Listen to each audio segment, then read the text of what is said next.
Hey guys, what's up? I'm Max, and in this video I'm really excited to show you how to make a very powerful compound slingshot from some basic materials. I originally got the idea of making a compound slingshot from another YouTuber who also makes DIY videos, Roll-Off Maker. Go check his channel out. There's a link in the description straight to his channel. He also made a compound slingshot, and I decided to make my own version since I thought it is pretty cool and it's something I can make and show you guys as well. Now this one over here is a lot more compact, foldable as well, and every single part you see here can be taken apart, unscrewed, unbolted, and put into a really small space, as well as is really strong, durable, and powerful. You may be asking, what's so special about a compound slingshot, and what's the difference between a compound slingshot and a regular slingshot? Well, I'll cover that a little bit later in the video, so keep watching. Let's get started.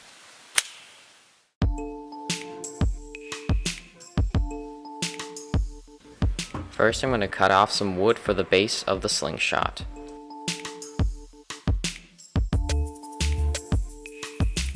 Taking a completely different piece of wood, we're going to make the handle. Then I'm going to drill some holes into the base block of wood.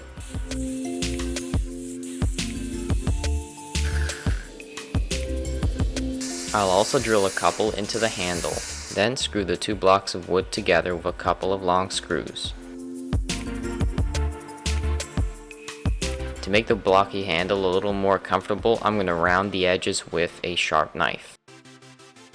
Taking a scrap piece of aluminum that I found in my workshop, I'm going to cut a 12 by 5 centimeter piece of aluminum off. And please, if you're also doing this, use an angle grinder, because using a hacksaw just takes a really long time. 2 hours later.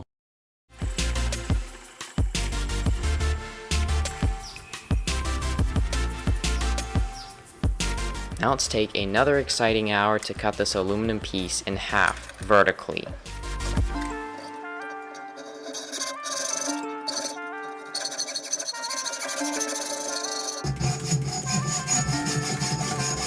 So much later that the old narrator got tired of waiting and they had to hire a new one. Finally, now we have 2 bars of 6mm thick aluminum. Let's clean them up.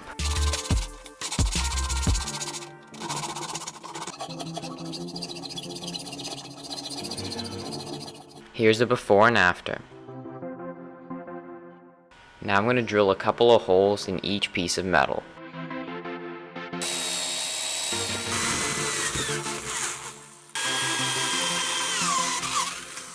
Using a larger drill bit, I'm going to make a little dip, sort of like a funnel drop for the bolt so that it sits flush with the rest of the metal. Drill a couple of holes close to the center that are 1 centimeter apart. Through these holes there will be a couple of screws that hold the aluminum bar to the wood. The best place where to find a lot of bearings is from a pair of rollerblades, and this is where I got my bearings from the wheels of the rollerblades. So now we'll be attaching all the parts together. First we're going to put the bolt through the aluminum bar, the big washer, small washer, couple of bearings, a small washer again, and then a large washer. And on top of that we're going to hold it down with a nut. And then you're going to repeat this process for the other 3 points.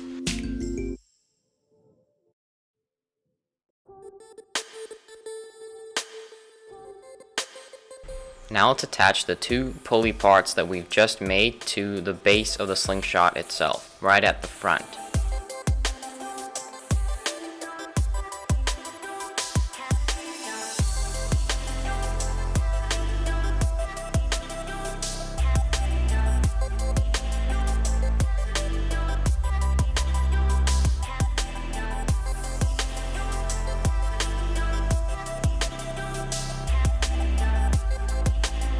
From a section of sheet metal, I'm going to cut a couple of 2 by 5 centimeter pieces.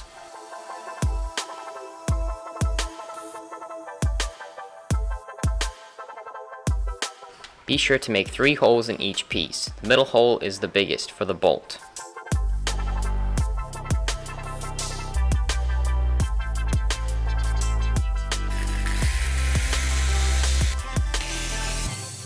Then you're going to screw it down onto the base of the slingshot. Then repeat the same process that we've done with the other 4 pulleys. Large washer, smaller washer, a couple of bearings, small washer, large washer, and then a nut.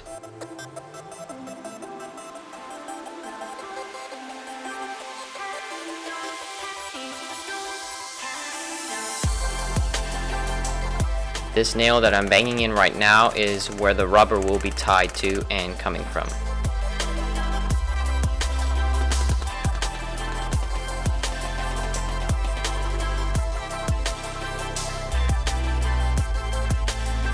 Now I'm going to cut some 1.5 centimeter wide strips of rubber for the slingshot rubber.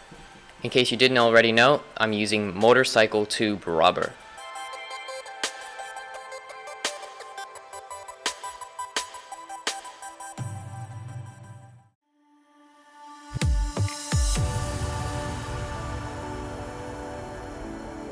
And for the slingshot pouch, I'm using a material that is fluffy on one side and kind of rubbery on the other side. I'll be folding it in half and then cutting a rectangular piece out. Then I'll be making a slot on each side of the pouch so that we can attach the rubber.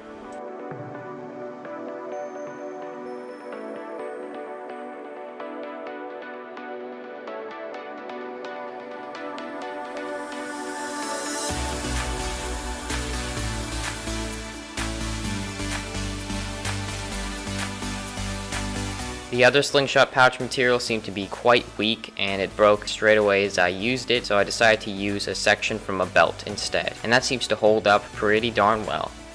Now let's make the arm brace for the slingshot from an old bucket handle.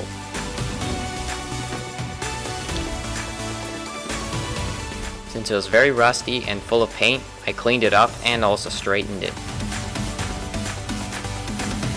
And over here, right behind the nail that we just put in, I'm going to drill a hole that goes straight through for the metal rod to go through.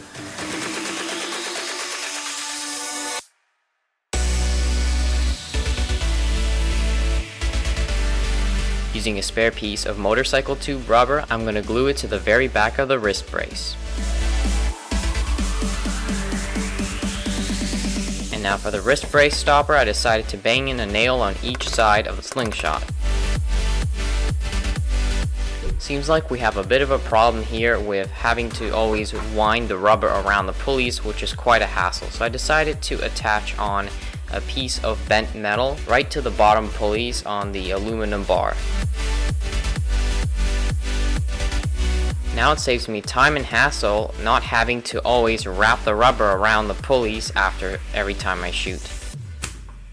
So a compound slingshot is a lot heavier than a regular slingshot or just your Y-shaped slingshot. It's because it has, by the look of it, a more complex mechanism which allows it to be pulled back quite a bit more than a regular slingshot would. Since a regular slingshot only goes from about here to the pouch like that, and you can only pull back about that much, depending on what rubber you have. A compound slingshot stores more rubber in a smaller amount of space, using pulleys to push it forward so that there's not much friction.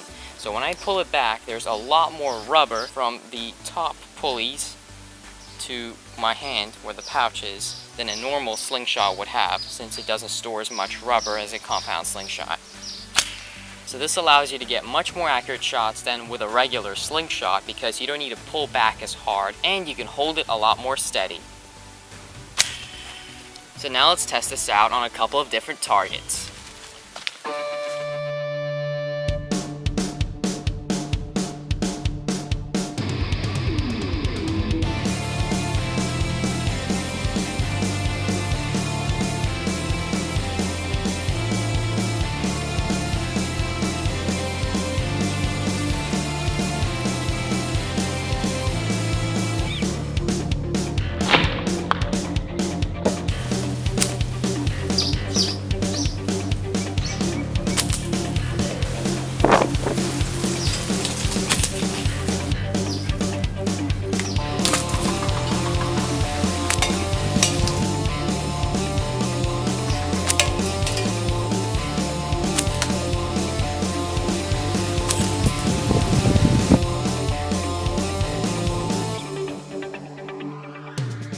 Alright my friends, that's about it for this video, showing you all how to make a compound slingshot, which is also very compact and portable. You can literally take apart anything from this slingshot and fold it down into a really small space. So yeah, it's very portable It's very durable, but as well, it's quite hard to make if you're just a beginner in DIY and you don't have many tools. This is probably not the project for you because you have to cut some 6mm aluminum here, saw wood, and try to shape the handle correctly. And yeah, putting it together wasn't so easy, but the end result is really great, and I'm impressed with the actual slingshot. So yeah, if you guys enjoyed this video, I'd really appreciate if you give it a like, share this video with your friends, and subscribe with the notification bell ticked not to miss any of my upcoming videos. Thanks for watching, guys. See you next week.